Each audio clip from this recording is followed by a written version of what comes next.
Hello waite ho tuni nong tusim khat anangai kitu tin tunia tusim in sediu he a le shoulder boy ti chapang nyau cha kungup chapang khat spy apan ti tusim khat e hin sediu hin emotional umta tusim khat a hin a hi chule apana achai ge nangaya hale tusim hi hoita ne ha ding hin jin apana achai ne ge ngai ding in hin kitem ovin a hi Tusim hong kipa nahin hunyao cha khat hong kim e Russian gama hunyao khat hong kimun icha ahin badung pangahin insung ni family khat kipa ta in hin hu amang uvin ahi chile icha an minu khat na umin ama hin Japani nin a chapa lin pamin hi sanje ahi hiti chun ama hoyong ki a uchun thingchung nga chun sanje chu chapang cha hi wa akalden anu ko ma chun nei vi o hero kabang yengi ti hichipe ta chun banlyang khat German ho banlyang khat ahungi hichun anu akichabe senin anu in achate ni chu in sunga jamdu dingin aseyi hinla hicha sanje chu ama chun alin jo hi chun ama chun kaki acha poi ati nama chu thingchungin atoden ama injong aguphal chu akila den aguphal chun hichi banlyang lang chu ama injong sai changin akamin hi hi hichi banlyang chu akha phanin banlyang chu apo ken hi hicha chun ama noilang aven hi le anu to anaw pa tapun hichin ama jong akipa the jengin akhot adom sangin hi hichi chu atta ana hilo hichi hi sanje mang ana hi hicha chun ama yong amanga pa na chun ahu khangin hi le hicha chun ama jong anu akovin hi le anu chu a umpon hi hicha chun ko na hong ki kivin hicha chu ama jong kanu hin te tin ama injong ko aga hongin hi le hichi chu anu ana hilo a in mainu kichata hong thailu chu amun hi hicha chun a in mainu chun kipa thu sei pathin pa ko ma aji chu sanje hi tamsiala na umji chun hicha chun a in mainu chun seipin nanu to nanau pa hi German ho in atha hi ta yi to hi nang ki go in nazam do ding he hilowa hala German ho in khosung mi si in ibon ova ei tha chai te di hi ti hinla hicha chun ama in kanu kanga de he ti hinla ama in akigo chai sa in hicha chun window kom langa chun ama in adin pin le akom vel chun German spy ho adim se jeng ve hicha chun ama ho yong athom je pha chun hichi nupi nu chun hichi sanje chu pamlanga ahin so ben hile hicha chun German ho in hichi nupi nu yong chu athat ta win hi hicha chun sanje ahung jamin ama khugal lang choga akinung hein hile nei akungin khusung in hong chu akachai ta hicha chun ama in anu angajin anu chu ha kovin akobe inla adon buding koima a umpun hi lungsi umthe yeng hi hicha hi ama yong kumgup chapang cha hi wanga chun kicha na hilin ama jong hin thei sa ding tinan i macha hilin hi tichen gammang la chu a hin zo ne koi koma ki thupi na thuma a hi lo da koi koma chi da ham ti jong hello khomin ama jong gammang sung chu a hin mo jo jeng hi chele a in sung mi to jan hi a ki pa tam homa tunya ga khen jeng che gel ama jong chu na de hilin gammang chun iti chun a denin a hi chu in huwa wa in jing ka e phanin ama jong sanje jong ahungin hichi badunga chun tui ahung don ne hicha tui ahung don pe ta chun gin cha lo pen German sipai ho mi thum ahung ve hichun ama yong aki chabe se jengin hichi thingui no ya chun aga kisialin ahi hicha chun German sipai ho chun mei jong kiti win hicha chun an jong ki ho win chule anjong ania win ama hoyong German sipai ho nom ten uve chule lang khana sanje kisial namuna chen gul khat yong ang ki thol chu he chen ama yong aki che German sipai han amu lo ding de gulin amu lo ne ding chen ama yong cha le hi le na min chule peng pu le hi le na me hi cha pha chom khat lo chen German sipai hoyong apo do pha win sanje jong achi in helai mona chen hiche spy ho ne mo bu ho cho ma in jong aga ne in hiche ani achai pha chen ama jong gamang la lang a hin jon ki tan a hi Chule amazong hitia chu gamang la awale le chu alel wal jen tan hiti chun atu tu nan amot ni mu yeng ji e lungse jong a le ji e cha chun amazong hu phe phe le ne ading amun amazong cha chun ane ni da gin cha le helin akoma chun bom khat hung pu ke tan hi cha chun amazong alung awai jin atha jong a be hel ye hi cha chun amayong hu phe ni da ama in hi cha chun anung zui danin hin aman jong ase kanung hin zui zui hi in ken jong rifle ka koi hi ka ki cha ta po ye nang yong ati hi cha chun ama jong cha chun an thimilin hi ti chun ama jong a ime jingkai hi phanin hi cha chun Russian spy ho yong operation ahung bol win hi le hi chi chapang pa cha mu ve chule sin ahung ki hialin alang khana hi cha commander pa chun operation ho na chi ho ahung kile tele ipithum dem ti anga e hichi pe ta chin operation na chi ho Russian spy ho chu ahung win hi cha cha ma ho naw sian chapang pa chu ahin pom du ni ve naw sian chu asu khang win ado ve win ile hi cha kum gup chapang sanje chu akia cha le jeng ne aji cho ma hin German spy ho ahi sa ahi hi cha chin police point dong namin ipi ham atin hile man sanje te chile aman sin kicha in ke ho hi na loi na ko lu ka hi bu ve Russian spy ka hi ve nanu na pa ho ya maham atin hi le hi cha chen sanje kanu ka pa German spy ho in e tha pi ta atin ye dang i ma cha sei lu helin hi thi chen amazon akap den ta na hi hi chen spy ho in jong hi chen sanje chu tui advance win chile anyong ani asa win hi chile alang khana hichi army ke ma mijen ji ho doctor nu injong sanje chu akyang ho analai ho jen pin chile paten ajanin chile sanje yong chu mi frank ka helwale mi ke ho pi thanom ta ji chun iti chen doctor nu ke ho pin la doctor nu ang chen adai le jengin chile doctor nu injong a thudo jo si chu phata ta in adon bu ne chile hichi sanje chun asejin ka oya hin nangin jong tenglim khat nei sian pin tin asei hi cha chun akom vela ho chun hi chi sanje chapang yong hi spy apan no me ti a heaven a hi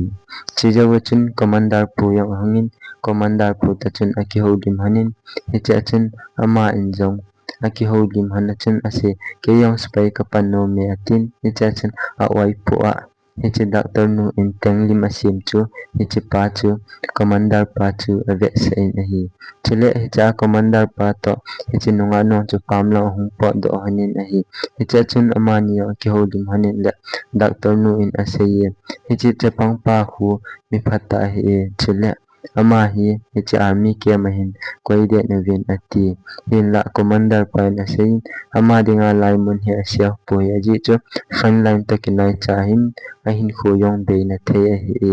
ama hi orphana koide he tin hi ti chun aki ho hanin ahi chile lang khana hi cha chapang pa umna spy ho Russian spy ho chu ki pa ten hi chi sanje ta chun khom jivin adolfin ho ave sen ehlwale hi ti chun apom le jivin ama hon lo achabang bang wa agial jivin hi ti chun ki pa le thanom ten a ji win ahi hiti a ama orphana koido ding ti thu aza phar chun hiti spy ho langa ate pen kha ja ongin aman jong ahung se sanje hi lai army ke mahin umden sa jing tangem tin ahung se yin ahi commander pu komin ahung se aji chu ama ja lai ki hon jong ka ji ka chaw ka ngai naw a thom me ahung ti commander pa se ken ama hi laya umde kadei mo a pun hin la chapang cha kumgu bo hi ja hi laya kom sa nom lo a he ti chin ajing ahung hi phanin ama injong hi chi sanje chu laimuna pana chu sol do ding agun hi cha chun ama jong hi chi sanje ko ma chun ahungin chile ama injong pistol thinga ki sim thu kha api in hi chi hi ki chajin ati hi cha chun aga ko yin a hi le hi cha chun ama a hin se sanje ke jong kanaw pala kanu phu kala no ma he ati hi chun police pa injong commander pa injong kidang asabe asenin aman aseye yange nangyo laya hina umde hetai atin hiti chen ama jong lai army ke ma chu umsa dingin commander pa in apha sa ta nahi hiti a ama jong lai mana umda pha sa pa chen aloi agul ho hing hiti cha ke pa ve chele azanin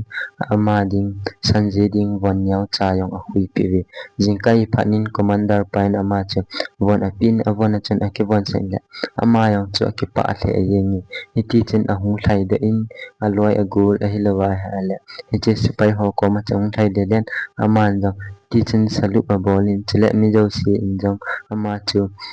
chapang nhau pa police pa lal spy pa tin adai ji ve ti chen ama ho ki pa taw pe ta chen german ho a hin attack win hi ti chen hi cha chapang pa ko ma chen bom a hung chi ni chen aloi ho hi che chapang pa chu aga hu do win a hi che a hu do la wa chen akisu kha mi jong a ve hi che kisu kha ho chu ama in jong a chi in akithopi na thei thei san jen jong akithopi in doctor mana tuipo adon sen do wale ani acha naw ti chen aga ki thopi chele ni khat pa chu amit jong aki su kha ji chen kho mu theilo hi chile tar hung ain ku tian hin tha chu asim theilo hi chen aman jong sanje ko ma chen na hin sim pi o ati na hi le ni cha chen sanje en jong aji chu ama le kha sim lo i ma cha sim theilo hi wanga chen ama chen i ma cha gyal to lo helin alung gyala che ti chen hi che ho ama ho spy ho ki pa na ding ding a chen hello sa sa ti chen asim pi ji e ni chi chu mi do si in anu sa ni chi pha chen aloi ho ba ne chan ma ho jong le kha hin la do win ase e ke ya yong nei sim pi wo tin hi ti cha chapang pa e hi cho cha lunga cha ma se jin hi ti cha ma ho ki pa ten chapang za lin khom the ji win a hi chule alang khana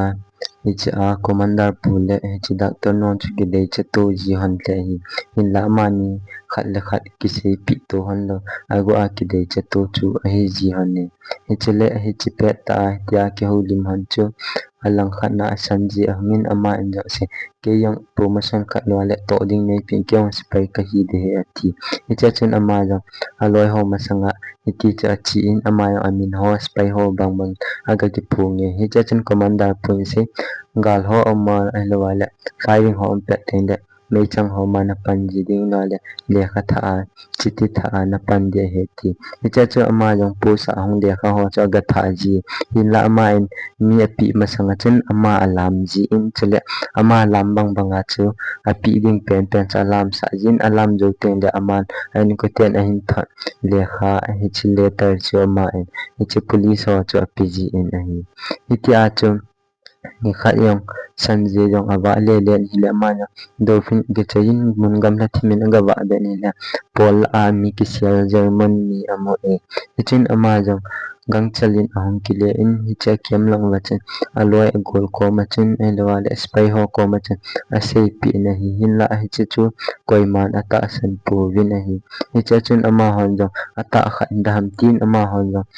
mi them khanin hi cha sanje nong cha ju win hi la hi cha chun ama hon jong pol cha hal win ni la pol la cha phem le cha chun german mi ni mo win chile me chang tam ta mo win man cha yong mo win chile bom ho yong mo win hi cha mi te ne cha hin man win chile sanje yong chu a ko den chile sanje yong chu a ki pa the yengin a hi chile alang khana commander pui gol hang jinei lo hi wanga hai cha chen ama se na hi kacha pata ta din hi kacha pa ka kisim din hai tai ti hi ti chen sen sanje cha ki pa the jeng hi ti chen ma ne ki koi to hani chile ama che yange kanu ding nu ye ko ma ga chi ding na lung se na thu yang ga sei de ti na ma ne ahung hanin hi le lang khana hi che doctor nu ta chen pasal khana ne ki ho lim hani hi che chen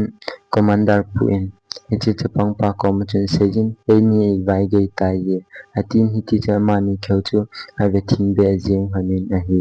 chile pha na hung chin chom kha jawin lang khana german ho tong ki kap to ki tawin a hi hichi hung ki kap to na wa chen hichi lai mon chen sanje hi me chang ho min hiti chen phone line na nga chi hichin te se pun se epidinga nang la ya nong ham khulanga hun chi in me chang ki hon hung ki la na wing kiam lang in chi na ti hi cha chen ama yong kiam lang in aga chin hi le kiam lang a ho chu na lungin the ta we ji german mi atam wa ta win ama ho hi mi azol loading wa ta ma ho mi thom che khet bo tam chele a ki ho ma ji na khaw yong hi tanna hetai hichi bom ho phu ke na chu hicha kheu ma ji naw hicha khaw ho chu tan hetai hichi pha chen commander pu mi khat asol hin a hile hichi nung chu sanje na ju ye hin la hicha mi sol pa chu mun khana hin kaw khawa ki su kha pha chen sanje cha nyaw wanga chen alung gyal chu ama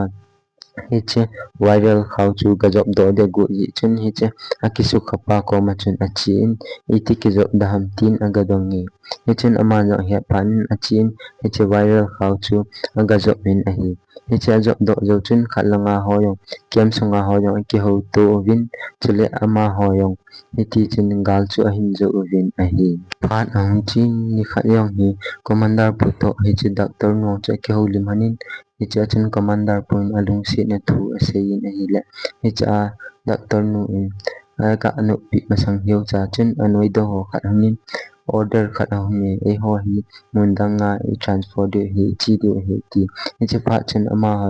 thim de chan ahung awin hicha lai mona pa na chen ahung ke pa do win hiti chen mundang khat jon dingin ahung awin hile hicha chen agariu khat chu ahung pu ke hicha ahung pu ke na wa chen mi akisukha athi jong a ve hicha chen sanje in jong commander pu chu kisukha hi sen ama yang anga chin la commander pu chu ana ke ha sukha lo hi chen ama jong akoi hi chule mun tha lang athon chen hicha chen officer tha kha yang amin chule hiche chapang pa jala phat masa gala hong so cha do chu ama jong ke pa pi le jeng chapang pa chu salute a pi in a hi